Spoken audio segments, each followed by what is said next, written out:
से बोलिए सीता माता की जय। सीता नवमी को सीता जयंती या जानकी नवमी के नाम से भी जाना जाता है। सीता नवमी का पर्व देवी सीता के अवतार, देवी लक्ष्मी और भगवान राम के जीवन साथी के रूप में मनाया जाता है। देवी सीता का जन्म धरती के द्वारा हुआ था। महाराज जनक ने सीता माता की खोज की और उन्हें पुत्री के रूप में स्वीकार किया।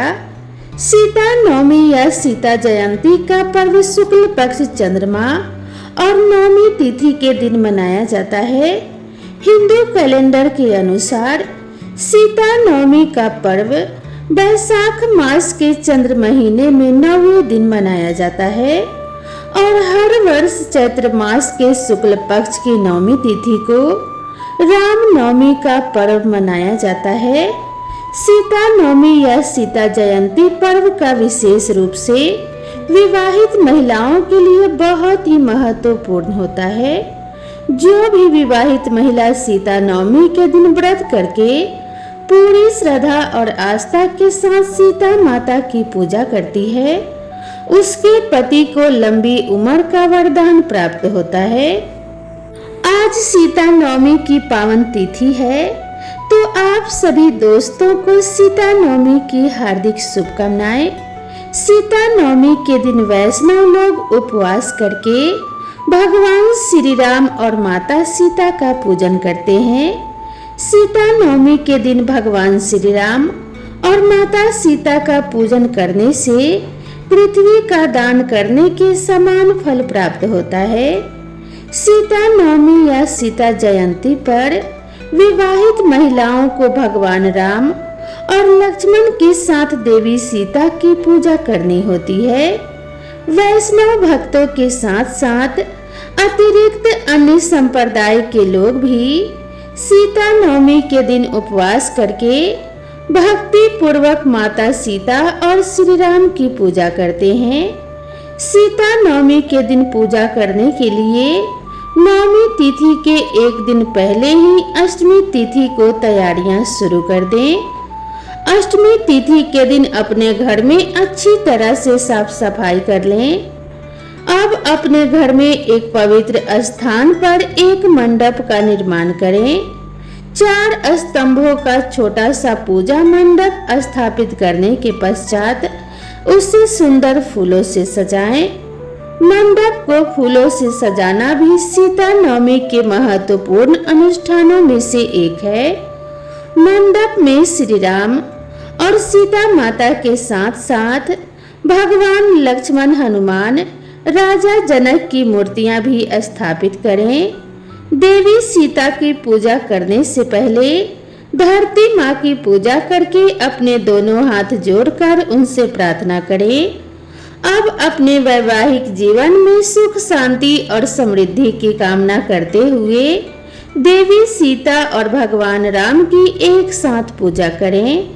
सीता नवमी के दिन माता सीता की मूर्ति के समक्ष तिल, चावल, जौ और फल अर्पित करें।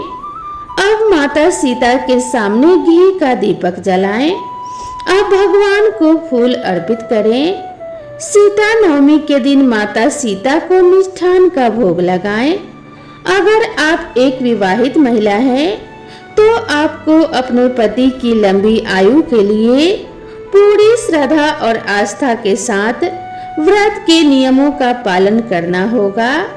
मान्यताओं के अनुसार जो भी महिला सीता नवमी का श्रद्धा पूर्वक व्रत करती है, वह एक अच्छी बेटी, एक ईमानदार पत्नी और बहू और गुणवान माँ बनती है।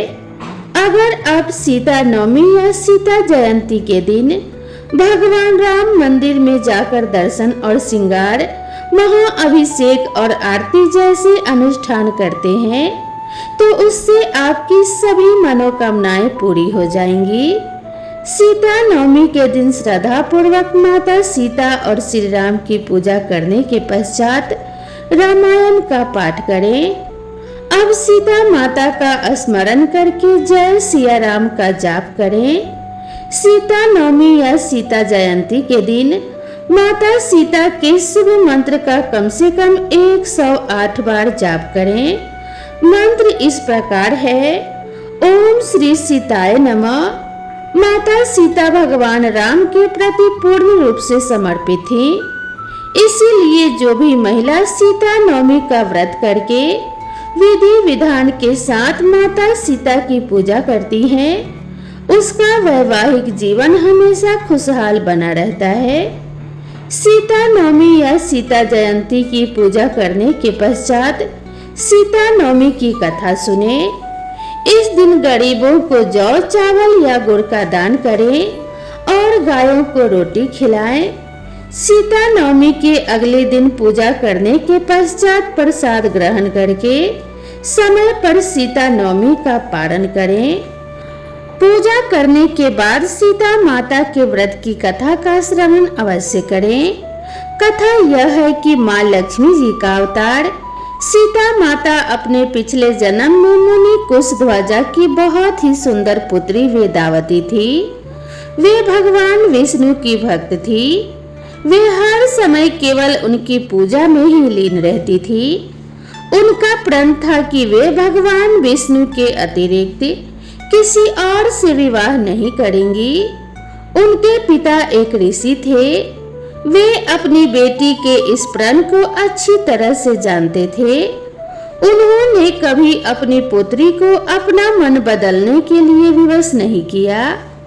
पुत्री की इच्छा का सम्मान करते हुए उन्होंने पुत्री के लिए आए अनेकों शक्तिशाली राजाओं और देवताओं के रिश्ते को मना कर दिया।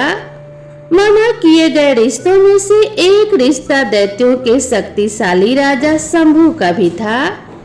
रिश्ते के लिए न मिलने पर दानव शंभु ने इसे अपना अपमान समझा और अपने अपमान का बदला लेने के उद्देश्य से मौका देखकर वेदावती के माता पिता का वध कर दिया। अपने माता पिता की मृत्यु के बाद वेदावती संसार में बिल्कुल अकेली हो गई और अनाथ हो गई। वे अपने पिता के आश्रम में ही रहने लगी और सारा समय भगवान विष्णु का ध्यान करने लगी। वेदावती बहुत ही खूबसूरत थी और उनकी तपस्या ने उन्हें पहले से भी अधिक सुंदर बना दिया था। एक बार लंका के राजा रावण ने उसे जंगल में भगवान विष्णु के लिए तपस्या करते हुए देखा। वो वेदावती की सुंदरता पर मोहित हो गया। उसने वेदावती के समक्ष विवाह का प्रस्ताव रखा, परंतु उसे भी जवाब में नहीं मिला। न में जवाब मिलने के कारण रावण ने वेदावती की तपस्या भंग कर दी और उन्हें उनके बालों को पकड़कर घसीटने लगा। रावण के इस कुकृत्य से क्रोधित वेदावती ने अपने बाल काट दिए और कहा कि वो वहीं उसके आंखों के सामने ही अग्नि में कूदकर अपने प्राणों का त्याग करेंगी। अग्नि में प्रवेश करते समय वेदावती ने कहा, रावण ने इस जंगल में उन्हें अपमानित किया है। वो दोबारा से जन्म लेकर उसके विनाश का कारण बनेंगी। वो वेदावती ही थी जो सीता माता के रूप में जन्मी और राम जी के माध्यम से रावण के विनाश का कारण बनी। जब वेदावती का जन्म सीता जी के रूप में हुआ तो वे मिथिला नरेश राजा जनक को उनके खेतों में जुताई करते समय भूमि पर लेटी हुई मिली। उनकी दैविक सुंदरता से प्रभावित होकर राजा जनक ने उन्हें अपनी पुत्री के रूप में स्वीकार कर लिया। देवी सीता को जानकी वैदेही मैथिली तथा अन्य नामों से भी जाना जाता है। राजा जनक को भूमि पर पड़ी हुई मिली थी, इसीलिए उन्हें भूदेवी की संतान भी माना जाता है। सीता माता की सीता नवमी की दूसरी पौराणिक कथा के अनुसार प्राचीन काल में मारवाड़ क्षेत्र में एक देवदत्त नामक ब्राह्मण अपनी पत्नी शोभना के साथ निवास किया करता था। एक पुण्यात्मा होने के साथ देवदत्त को धर्म और वेदों का भी अत्यधिक ज्ञान था। उसकी पत्नी शोभना अपने आकर्षक रूप के लिए गांव भर में प्रसिद्ध थी। ब्राह्मण देवता अपना घर चलाने के लिए एक गांव से दूसरे गांव जाकर भिक्षा मांगते थे। उनके पीठ पीछे उनकी पत्नी शोभना दूसरे पुरुषों की कुसंगत में पड़ गई थी।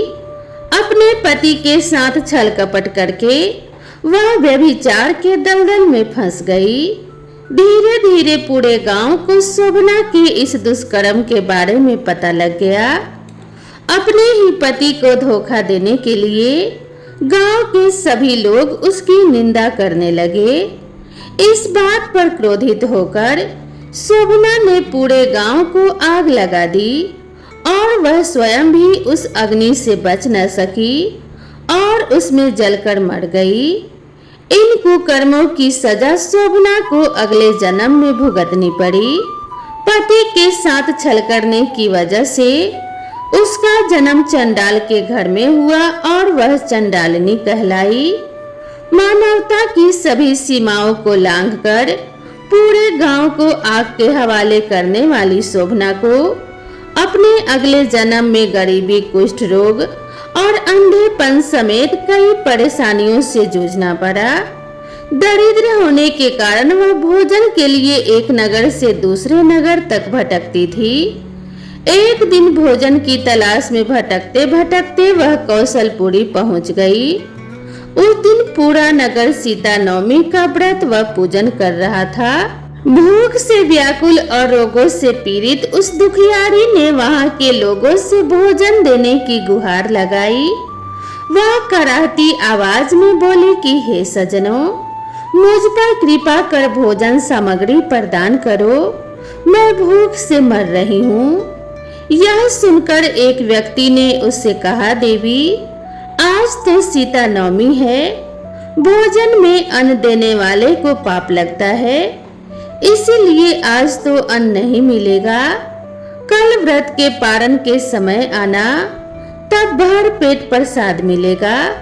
परंतु वह चंडालिनी नहीं मानी और जोर जोर से चिल्लाने लगी। अधिक कहने पर भक्त ने उसे तुलसी जल प्रदान किया, जिसे ग्रहण करके वह उस जगह से चली गई। कुछ दूर जाने पर ही उसकी मृत्यु हो गई। लेकिन इसके साथ ही अनजाने में उससे सीता नवमी का व्रत पूर्ण हो गया। व्रत पूरा करने पर दया और प्रेम की मूरत देवी सीता ने उसे उसके सभी पापों से मुक्ति दे दी। सीता माता की कृपा से उसे स्वर्ग की प्राप्ति हुई, जहां उसने अनंत वर्षों तक आनंद पूर्वक अपना समय व्यतीत किया। तत्पश्चात वह अगले जन्म में कामरूप देश के महाराजा जय सिंह की महारानी काम कला के रूप में प्रख्यात हुई।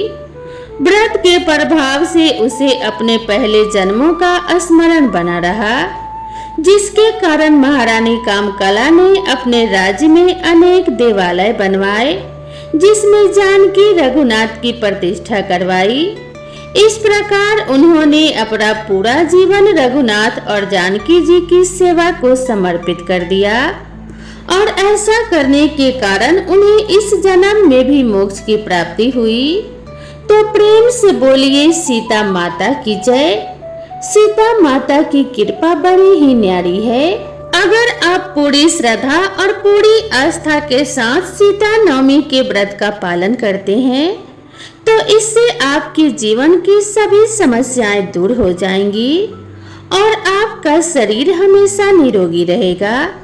सीता नवमी का व्रत करने से आपके अंदर एक विवाहित महिला के रूप में त्याग, विनय, मातृत्व और समर्पण जैसे गुण पैदा होंगे।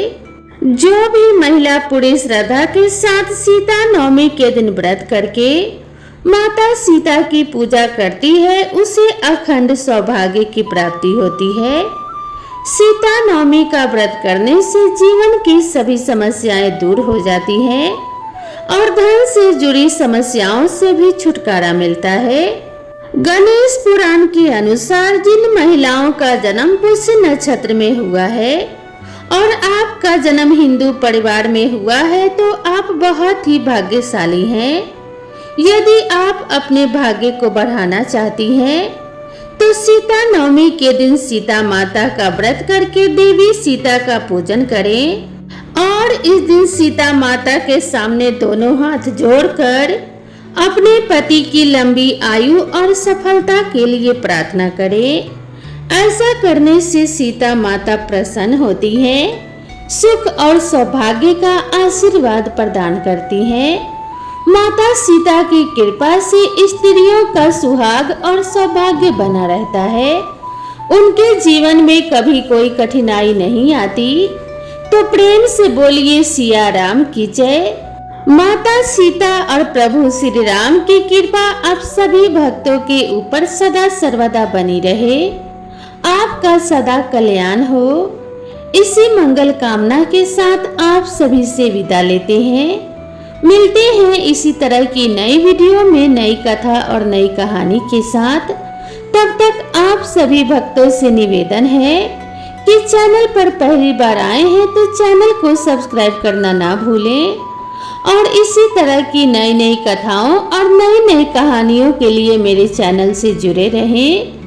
वीडियो पसंद आई हो तो इसे लाइक करें और इसे शेयर करना बिल्कुल ना भूलें। तो मिलते हैं नेक्स्ट वीडियो में, तब तक के लिए राधे राधे।